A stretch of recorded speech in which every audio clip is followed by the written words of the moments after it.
अगर आप नोएडा में रहते हैं तो आपके लिए एक अच्छी खबर है। नोएडा एयरपोर्ट के पास अब एक और प्रोजेक्ट को लगाने की तैयारी है, जिसे फिलहाल पास करवाने के लिए दिल्ली IIT भेजा गया है।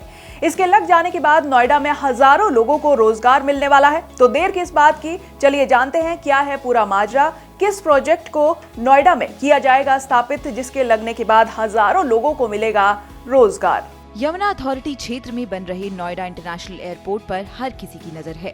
एयरपोर्ट बनने से शहर को बेहतर कनेक्टिविटी मिलेगी, जिसके बाद शहर से व्यापार करना काफी आसान हो जाएगा। इसीलिए नोएडा और इसके आसपास के क्षेत्र में अभी से काफी विकास देखने को मिल रहा है। यहाँ कई बड़े बड़े प्रोजेक्ट स्थापित किए जा रहे हैं। ओप्पो, एप्पल जैसी बड़ी बड़ी कंपनियां यहाँ अपनी यूनिट स्थापित कर रही हैं। इसी कड़ी में अब गेल इंडिया यानी कि gas authority of India limited भी पीछे नहीं है। गेल इंडिया ने यमुना अथॉरिटी से एयरपोर्ट के पास करीब 35 एकड़ जमीन मांगी है। गेल इंडिया को एक R&D सेंटर चाहिए था, जिसमें कि वो अपना बहुत सी कंपनियों के साथ, देश के और विदेश की कंपनियों के साथ तो रिसर्च कर रहे हैं। तमाम IITs के साथ उनके रिसर्च हैं, जो कि गैस की खोज में, गैस के नए नए रूप को मॉडिफाई करके उसके ईंधन के रूप में उपयोग के लिए काफ़ी काम कर रहे हैं। तो उसके लिए उनको एक बहुत बड़ा रिसर्च सेंटर चाहिए था, जिसमें IIT को, IIM को और फॉरेन यूनिवर्सिटीज़ के लोगों के साथ कोलैबोरेट करके उस सेंटर को स्थापित कर सकें। तो उसमें हमने सैद्धांतिक रूप से स्वीकृति दे दी है। उनका ऑफिशियल लेटर भी आ गया है। 10% पैसा जमा करेंगे तो आमंत्रण पत्र जारी कर दिया जाएगा। जगह चिन्हित है, उन्होंने पसंद कर ली है और हमने सहमति दे दी है।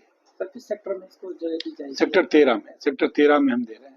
खबर है कि गेल इंडिया नोएडा एयरपोर्ट के पास अपनी एक इकाई स्थापित करना चाहती है।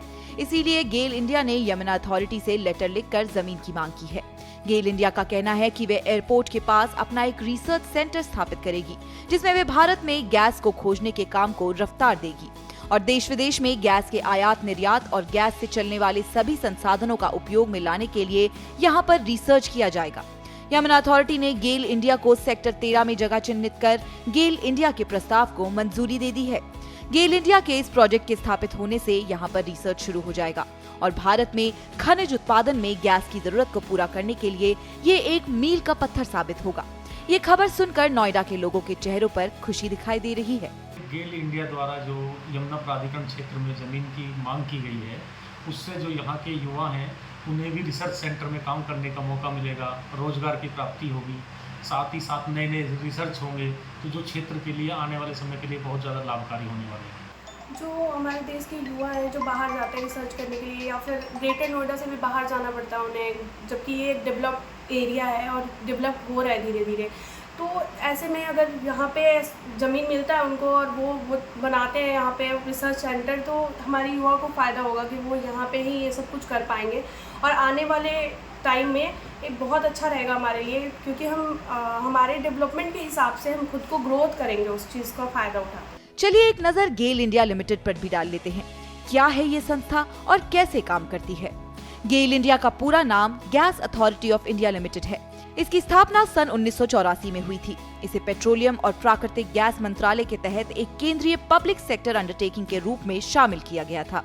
कंपनी को शुरू में हजीरा, विजयपुर, जगदीशपुर पाइपलाइन परियोजना के निर्माण, संचालन और रखरखाव की जिम्मेदारी दी गई थी। ये दुनिया के सबसे बड़े cross country natural gas pipeline projects में से एक था। मूल रूप से ये 1800 किलोमीटर लंबी पाइपलाइन 1700 करोड़ रुपए की लागत से बनाई गई थी और इसने भारत में प्राकृतिक गैस के लिए बाजार के विकास की नींव रखी थी। गेल का हेडक्वार्टर न्यू दिल्ली में है और यहाँ 5 अलग अलग व्यवसायिक क्षेत्रों में काम करता है: transmission, LNG, petrochemicals, exploration and production और रिटेल। अब गेल इंडिया नोएडा एयरपोर्ट के पास अपनी एक इकाई स्थापित करने जा रहा है। इससे शहर के युवाओं को रोजगार तो मिलेगा ही, साथ ही साथ सरकार को भी अच्छा खासा पैसा मिल जाएगा। नोएडा के विकास से जुड़ी ये रिपोर्ट आपको कैसी लगी, हमें कमेंट सेक्शन में जरूर बताइए। बाकी नोएडा से जुड़ी हर खबर के लिए फॉलो करें हमारा चैनल आज का नोएडा।